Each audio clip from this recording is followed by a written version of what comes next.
오늘 저희가 이 시간만 되면 느끼는 게 참 시간이 참 빨리 지나가는 것 같아요. 그러니까요. 이게 첫 번째 원픽, 네. 두 번째 드럼통이어서 네. 오늘도 마지막 코너 힘내라 대한민국 코너 벌써 마지막 코너가 왔습니다. 우리 이준희 대변인 뭘 뽑으셨습니까? 오늘 제가 뽑은 힘내라 대한민국은요, 한덕수 권한대표가 출마 선언했습니다. 다들 오늘 보셨겠죠? 아침 10시에 출마 선언하셨고요. 감동적인 출마 선언 연설문이었다는 게 대체적인 평입니다. 자, 그리고 오세훈 서울시장과 함께 서울 쪽방촌 종로구 동의도라고 그러나요? 네. 거기에 쪽방촌을 방문했다고 합니다. 자, 이런 대선 행보 보이는 것에 대해서 굉장히 좋은 평가를 받고 있습니다. 자, 한덕수 권한대표께서 출마하실 때 국민께 드리는 약속을 했습니다. 이 약속 세 가지 간단히 말씀드릴게요. 첫 번째 개헌입니다. 근데 이 개헌이 굉장히 구체적이에요. 누구처럼 그냥 개헌할게, 분권형 개헌할게 이렇게 추상적으로 얘기하지 않고요. 굉장히 구체적으로 디테일한 계획을 밝혔습니다. 자, 취임 첫 해, 만약에 올해 당선되면 취임 첫 해 되겠죠? 그러려면은 개헌안을 마련한다. 이거 초안을 마련한 거예요. 그러니까 국민들이 많이 참여해서 집단 지성을 모아가지고 개헌안을 마련하는 거. 이건 아마 대통령 이제 4년 중임제로 갈 가능성이 높아 보입니다. 그리고 분권형, 그리고 의회 권력을 좀 완화시킨 거, 제왕적 의회 권력이라는 거 원래는 걱정할 필요가 없었는데 이재명이라는 사람이 등장하면서 제왕적 의회 권력의 부작용을 우리가 확인했지 않습니까? 그래서 제왕적 의회 권력을 또 견제하는 그런 개헌을 할 것 같고요. 그럼 2년 차, 그러니까 내년 되겠죠. 내년 되면 개헌을 실시를 하는 그런 계획입니다. 전 국민을 투표에 붙여가지고 개헌을 실시를 합니다. 그리고 3년 차가 되면요. 그 실시된 그래서 확정된 개헌이죠. 그러면 제8공화국이 출범이 되는 건데 제8공화국 상태에서 3년 차에는 바로 총선과 대선을 동시에 치르는 그런 계획을 가지고 있다고 합니다. 지금 이게 굉장히 역사적으로 의미가 큰 게 뭐냐면 역대 개헌은요. 모든 정권이 DJ 때부터 한 번도 빠지지 않고 개헌 얘기가 됐지만 전부 다 실패했습니다. 이유 아시죠? 제가 몇 번 말씀드렸지 않습니까? 개헌 초반에는 현직 대통령에게 본인의 국정 운영 주도권이 약해진 게 싫어서 개헌 운영 안 합니다. 자, 그러면 임기 말 가면 어떻게 할 거예요? 임기 말을 하면 되잖아요. 왜 못 합니까? 그러면 차기 대권 주자가 자기가 가지고 있는 대통령 권한을 그대로 쓰고 싶기 때문에 또 개헌 논의 안 하게 되는 거예요. 자, 이런 식으로 하면 영원히 개헌 논의 할 수 없는 거죠. 근데 정말 하늘이 도와주신 건지 이번에 개헌 논의를 할 수 있게 딱 과도기적 정부를 만들 수 있는 적임자를 내려준 게 아닌가 싶을 정도로 좋은 타이밍이 왔었고요. 이 타이밍에 우리 그 한덕수 후보께서 개헌 계획을 1단계, 2단계, 3단계 밝혔다는 거 정말 반길 소식이라고 말씀드리고 또 하나 두 번째 통상 해결 이거는 뭐 너무 잘 아니게 짧게 얘기할게요. 우리 저기 통상본부장이라는 자리가 우리나라에서 지금 그 외국 그 누구시죠? 김종현인가 김현종인가? 김현종 그분이 좀 되게 유명합니다. 근데 그분이 가장 유명한 거는 왜 그러냐면 한미 FTA 그 때문에 유명해졌고요. 그보다 더 먼저 시작한 사람이 있습니다. 우리나라 1호 통상본부장 그게 바로 한덕수 권한대행입니다. 그분이시고 김현종이는 지금 민주당에 있어요. 민주당 갔죠. 네, 근데 네. 옛날 노무현 정부 때 네, 네. 근데 굉장히 저기 한미 FTA 활약으로 굉장히 유명했던 분이죠. 어쨌든 자 경제부총리를 갖고 그다음에 국무총리까지 해가지고요. 통상 해결 문제에 있어서는 우리 국민들 전부 기업과 중소기업, 우리 국민과 민생과 직결 연결되어 있는 이 문제를 해결할 수 있는 최고 전문가인 통상 문제 해결사라는 거. 그리고 마지막으로 국민 통합과 함께 약자 동행하겠다는 거. 지금 국민 통합이 왜 중요하냐면요. 지금 이재명 후보는 뭐 어떻게 얘기하고 있습니까? 자기가 정권 잡으면은 정치 보복을 하겠다. 그것도 몰래 하겠다. 그것도 잔인하게 하겠다고 이미 본인이 스스로 입을 얘기했습니다. 근데 지금 주워 담으려고 거짓말을 하고 있고 변명하고 있지만 이미 한 말이 사라지지 않습니다. 이미 엎질러진 물이죠. 그래서 국민들이 의심하는 거예요.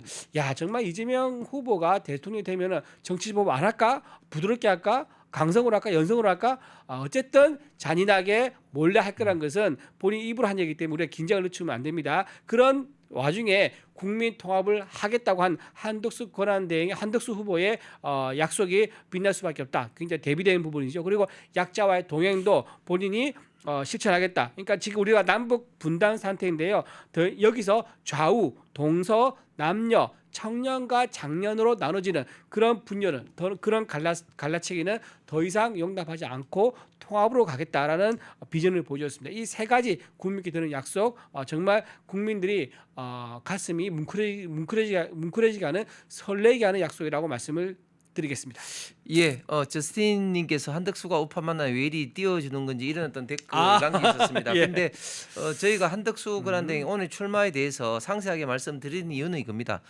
지금 내일 김문수 한동훈 후보 중에 이제 결정될 겁니다. 그 최종 주자와 결국은 이제 한덕수 권한대행 후보 단일화가 이루어질 거라고 예상을 합니다. 그리고 이루어져야 됩니다. 왜냐하면 비록 어제 이재명이가 지금 현재 파기환송이 돼서 굉장히 큰 타격은 입었습니다만 여전히 우리가 아직까지 전체적인 어떤 여론에서는 우리가 불리한 그런 상황인 걸 우리가 인정할 수밖에 없지 않습니까? 그렇기 때문에 우리가 조금이라도 힘을 합쳐야 됩니다. 이제는 한덕수든 그다음에 이낙연이든 이렇게 힘을 합쳐야 됩니다. 힘을 합치기 위해서는 일단 기본적으로 한덕수 권한대행 같은 분이 절대적으로 우리에게는 필요하다. 그렇기 때문에 한덕수 권한대행이 이렇게 출마 선언해서 나온 것 자체가 우리 우파 보수 진영에 큰 도움이 되기 때문에 이렇게 자세하게 좀 말씀을 좀 드렸습니다. 그리고 전직 관료 출신, 특히 이제 고위 관료 출신이 성공을 잘 못한다 그런 어떤 이야기를 많이 합니다. 그 대표적으로 고건, 그다음에 뭐 반기문 이렇게 이야기를 합니다.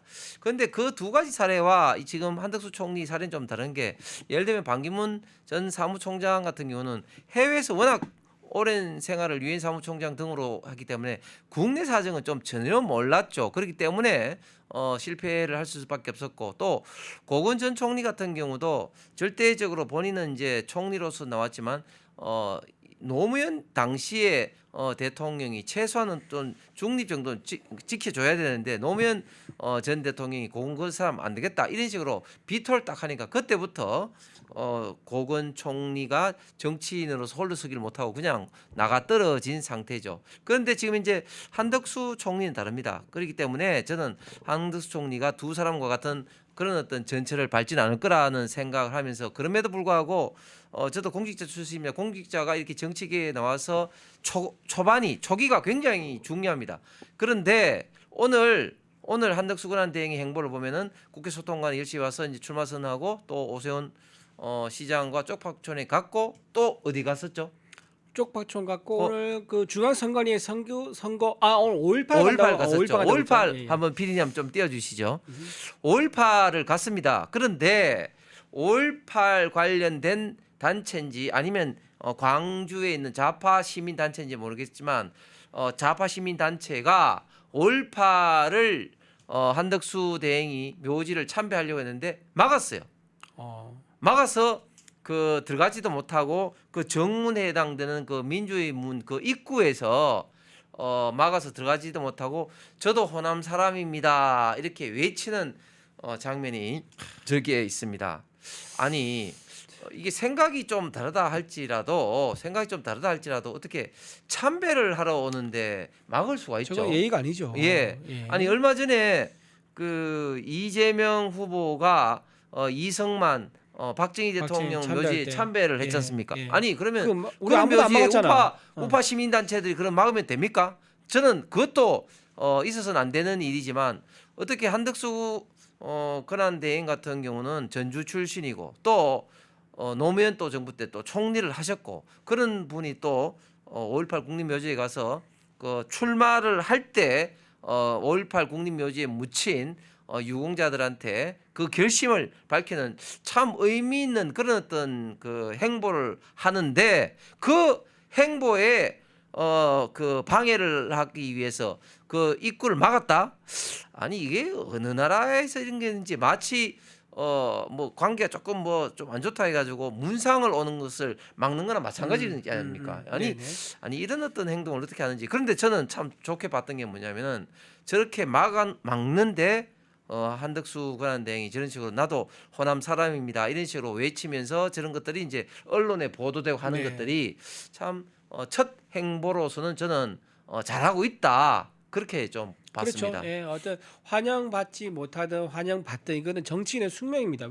왜냐하면 정치인 상대가 있는 거거든요. 근데 거기에 굴하지 않고 환영해주지 않더라도 가서 계속 찾아가고 노크하고 두드리고 하는 모습, 그리고 나도 호남 사람이다 말하면서 저분들 마음을 열려고 노력하는 모습은 어쨌든 평가받을 수 있는 거고요.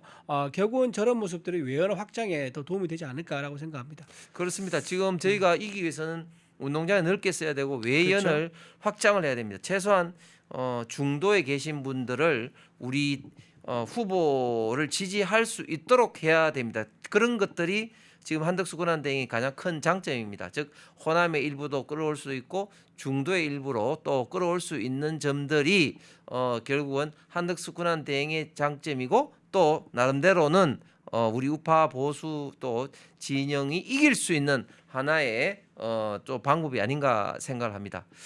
그리고 또 내일 굉장히 또 중요한 이벤트가 있습니다. 우리 그렇죠. 국민의힘의 최종적인 후보가 이제 결정이 되는 날입니다.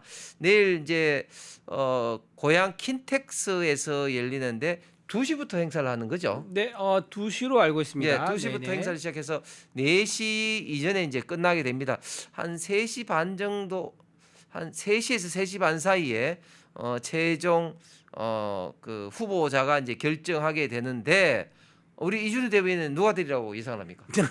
제가 국민의힘 대변인이라서 네. 잘 말하기가 어렵습니다. 우리 다 지금 어쨌든 국민의힘 후보입니다. 공식적으로. 그리고 지금 과정을 보면 8강, 4강, 2강까지 올라온 거거든요. 그래서 많은 국민들의 관심 그리고 당원들의 관심과 어떤 사랑과 응원을 받으면서 올라왔습니다. 그래서 어느 후보가 되든지 간에 저는 다 좋다. 우리 당의 자산이다라고 생각합니다. 하지만 방금 제가 말씀드린 것처럼 지금 우리가 가장 큰 대의가 무엇입니까? 이재명 정권 창출되는 것을 막아야 된다. 이재명 정권이 출범하는 것을 막아야 된다는 이 대의 안에서는 우리끼리 싸우는 거 아무 의미가 없습니다. 우리가 싸워서 누구 좋은 사람 한 명 냈다 칩시다. 근데 이재명한테 진다. 확실하게 진다. 그럼 그게 무슨 의미가 있습니까? 이재명 후보랑 싸워가지고 이길 가능성이 있는 사람이 나와야지 우리도 신이 나서 더 싸우고 더 앞으로 나오고 표도 찍고 그렇게 한 거 아니겠습니까? 그래서 저는 이재명 후보를 쫓아낼 수 있는 사람, 이재명 후보를 이길 수 있는 후보가 나온다 그러면 그 안에서 전부 다 같이 뭉쳐야 한다. 그렇게 생각하고요. 저는 우리 국민과 당원들이 현명한 판단을 해주실 거라 믿습니다. 그렇습니다. 느낌 오시죠, 여러분들? 예, 우리 우파 우리 보수 국민 여러분 네. 그리고 우리 페리마이크 시청자 여러분들께서도 비록 개인적인 어떤 성향이 좀 맞지 않는 후보가 된다 할지라도 어쨌든 우리는 그 후보 중심으로 똘똘 뭉쳐서 이재명을 막아야 되지 않겠습니까? 저도 사실은 이제 그 경선 기회도 없이 공천이 안 됐지만 일주일 동안 집에서 뭐 우르통이 이제 터지고 있다가 또 당에서 요구를 해서 당시에 22대 총선 상실에서 나름대로 최선의 노력을 했습니다. 그런데 제가 나중에 이야기를 들어보니까 당직자로부터 이야기를 들어보니까 현역 의원이 공천도 못 받았는데 총선 맞아요. 상실에 근무를 하는 사람이 제가 1월합니다. 최초. 1월합니다. 참 창피한 이야기죠. 그리고 저는 그 이후에도 계속해서 뭐 방송이라든지 이런 곳에서 민주당 어떤 패널들과 열심히 싸웠고 특히 12.3 비상겸 직후 때는 정말 그 분위기가 정말 살벌한 가운데서 계속 싸우고 오프라인 때도 제가 탄핵 반대를 많이 해서 이제 대구에서 조직을 만들고 또 뭐 강화문이라든지 한남동이라든지 또 가장 최근에 헌법재판소 주변에 있던 집회에는 최대한 이렇게 많이 나갔습니다. 그것은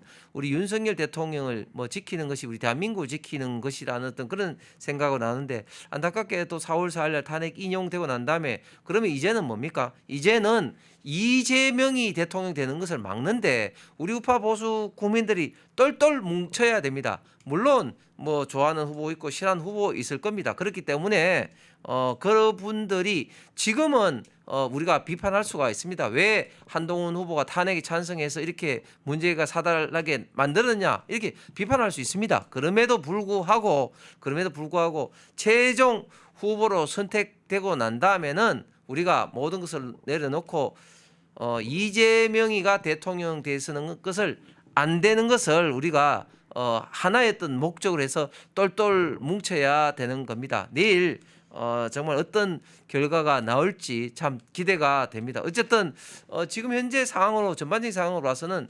4월 4일 탄핵 인용된 직후보다는 분위기가 저는 굉장히 나름대로 그래도 좋아졌다고 많이 느끼고 있습니다. 네네. 일단 기본적으로 우리가 뭐 기대만큼은 아니지만 어쨌든 이 경선으로 인한 어떤 컨벤션 효과로 인해서 흥행이 지금 되고 있고, 그다음에 또 결정적으로 어제 이재명 관련된 공직선거법 이런 어떤 파기 환송이 되고 해서 이제는 분위기가 제대로 지금 현재 되는 어떤 그런 분위기가 되는 것 같은데, 우리 이준우 대변인 생각은 어떻습니까? 네, 저도 그렇게 생각하고요. 지금 실제로 지금 그것 때문에 우리 컨벤션 효과 때문에 경선 컨벤션 효과 때문에 당 지지도가 상당히 많이 올라갔습니다. 민주당과 지금 5차 범위 내에서 지금 우리 민주당을 겨루고 있다. 지지율이 5차 범위 내에 붙어 있다라는 여론조사 지금 있거든요. 그래서 굉장히 좋은 분위기고, 지금 여기서 이재명 후보가 대법원에서 유죄 취지로 파기 환송됐기 때문에 이것까지 반영해서 다음 주, 아마